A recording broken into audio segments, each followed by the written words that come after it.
Wala pong umaamin kung meron talagang impeachment complaint o may isyong ganito laban sa pangalawang Pangulo ng Bansa, Sara Duterte. Okay?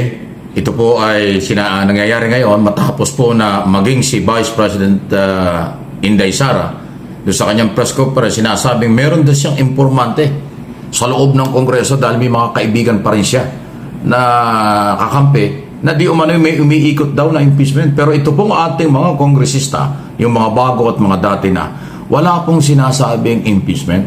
Mukhang bali-balita lang ito. So ibig sabihin wala. Ako ang mamaya papaliwanag ko kung bakit. Sa tingin ko maaaring wala nga kasi wala talagang panahon na. Ang 19th Congress hanggang December na lang. Tapos next year election na. Paano ka magkakaroon ng impeachment?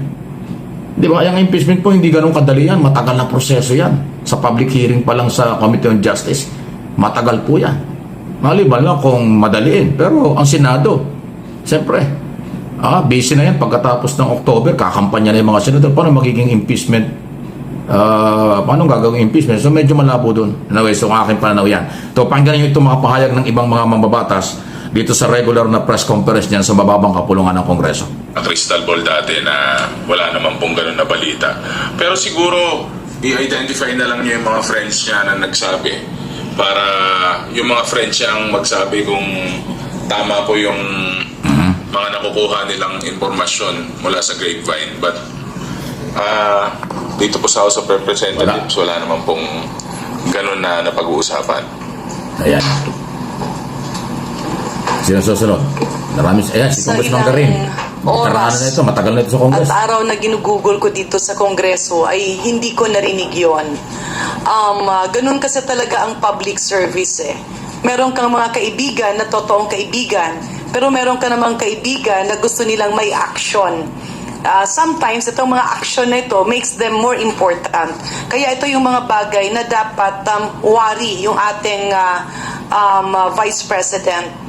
Kasi ang hirap nung may magre-report pero walang basihan at pagkatapos dun nakafocus tayo. In fact, napakasayang nung oras na napupunta sa usaping wala namang kwenta at wala naman talagang nangyayari.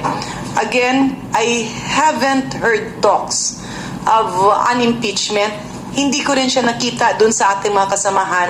Lahat busy sa pag-scrutinize at pagpapasa ng budget, and more importantly, kung sino man yung mga nag-iintriga, sana sabihin kung sino-sino sila para malaman natin kung ito ba ay may vested interest, ito ba ay tila linilin lang yung ating Vice Presidente, o ito ba ay gusto lang ng fireworks dahil walang magawa sa buhay. Secretary Garin, dating Health Secretary. On our part, ang magagawa lang po namin is to confirm po siguro na at least sa amin, wala po kami naririnig na ganung mga allegations, wala namang usapan ng impeachment po dito sa House. In fact, ang naririnig po namin usually is nahirapan yung mga congressman na bumalik sa kanilang mga distrito dahil overtime na po sila dito sa budget deliberations. Meron pa po tayong, for the first time in a while, deliberations na nga po sa budget appropriations. Meron pa rin po tayong mga concurrent committees. I believe yesterday there was the Committee on the Oil Spill. Of course, we have the Quadcom. And in addition to that po, tuloy-tuloy pa rin po yung BPSF. There is quite the coordination po between the executive and the district, So, busy talaga. the district Walang panahon. representatives, yung sa legislation. If you recall po, we had the BPSF Agent Summit nung Monday, and there was recognition po nung part Yeah, ng so, Congress malinaw. na doon Busy sila. Wala. bilang representatives, mga tao in their districts. Congressman Sila po yung Gutierrez, naging, Garin. agent. Nagsalita. Meron pa isang together hindi with the nakakasalita, executives si sa Adjong pagbaba ng ata. BPSF. So I think doon pa lang po sa Anyway. BPSF, Yeah. sa House deliberations, plus yung ongoing committees, napaka-busy po ng mga congressman, congresswoman po natin dito. So, I'm not walang sure panahon. kung saan nanggagaling yung allegation of impeachment. If they could perhaps, kagaya ng sabi ni Kong Ortega, if they could substantiate the claims and say, sino pong nagsasabi nito, and point at certain persons, then perhaps that would be more helpful for us to really thresh out. But as far as we're concerned, parang wala naman po.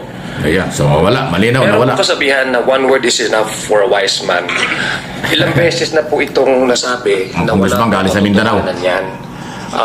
I hope this rumor mongering would stop. Kami po dito sa House of Representatives, ito pong apat na mga kasamahan ko po dito. Every day po, every session week, every committee hearings, public hearings, nandito po kami. And I personally can categorically say na wala pong usapin na ganun. Dahil ang liderato po ng House of Representatives under Speaker Martin Romualdez, ang pinupush po natin dito sa House of Representatives, paano po isulong ang ating bansa, Ayan. magkaisa ating bansa patungo sa matiwasay, no? Yan. So lahat yan nagsalita na ho sila at yung ibang mga congressman ganun din. Kasi nga po, hindi naman napapanahon talaga siguro ang tingin nila. Pangalawa, busy nga sila budget deliberation. Kailangan matapos nila bago mag-recess ng October. Tapos dadalhin sa Senado, ang Senado ang magdo-double time bago mag-December. Dapat matapos sila para magkaroon ng Bicameral Conference Committee at bago mag-Pasko o New Year mismo, mapirmahan bilang ganap na batas. So, hindi pwedeng maipit yung budget deliberation. Actually, marami mga committee hearings ang kinakasil muna dahil priority yung budget. Kaya nga, itong 19 Congress, tulad na sinabi ko, hanggang December na lang. Mag-o-open ito sa January, open-close na lang, tapos na dahil kampanya na. Paano maging impeachment? Siguro, kung susunod, 20 Congress, kung mayroon man, next year, yung mahaba ang panahon. Yung 20 Congress. Pero 19 Congress, mukhang tagilid na talaga. Walang panahon dyan, walang panahon. Palagay ko, pinalalaki lang ito, hindi lang po ng mga pro-administration. Ang nagpapalaki na lang nito siguro ay yung mga Duterte, katulad ni Sara, inamin na niyang meron kahit na malabo. Sabi niya, meron siyang informante na kasamahan sa Kongreso na meron daw kumakalat na ganun. Alam niyo, lahat ng proposed bill o tulad ng impeachment, yan po ipapile sa index building ng Congress. Pagpapile mo palang ganyan, makikita na ng mga tao yan. At malalaman na ng Kongreso at ng mga reporter, puputok ko agad. Magpapile ka pa lang, pag-uusapan yan. Pag na-file mo yan, public document, hindi na may tatago. So walang ganun. Pinapalabas lang, katulad na sinabi ko dati, aking sariling analysis at opinion lang ito, baka nagpapaawa si Inday. Baka nagpapaawa itong kampo nila. Na pagka natuloy o may naggumawa ng impeachment, magagalit yung tao, ginagalit yung tao para magalit sa Kongreso at sa gobyerno dahil i-impeach daw si Vice President Sara Duterte. Ay wala nga ganon. Hanggat walang black and white na naipapile before index secretariat ng Kongreso, wala po yan. Kung yung mga congressman mismo sinasabi, wala Dahil busy nga sila sa ibang pinagkakabalan. So, may nanggagamit, may nagpapainit para magalit ang tao. Kaya huwag tayong palilang. Ako, paninindigan ko po sa akin pong pagtingin, wala pong ganyan. Pwedeng pinag-uusapan, pero usapan lang yun. Wala yun. Usapang kanto lang yan. Usapang kainan lang siguro, nagkakape, kumakain, nagkakabiroan. Ganun lang yun. Normal lang yan. Hanggat walang black and white na naipapile, hindi ho yan kapanipaniwala. Ngayon, kung sino yung espiya ni Vice President dyan sa Congress na nagpapakalat ng ganyan, pangalanan mo.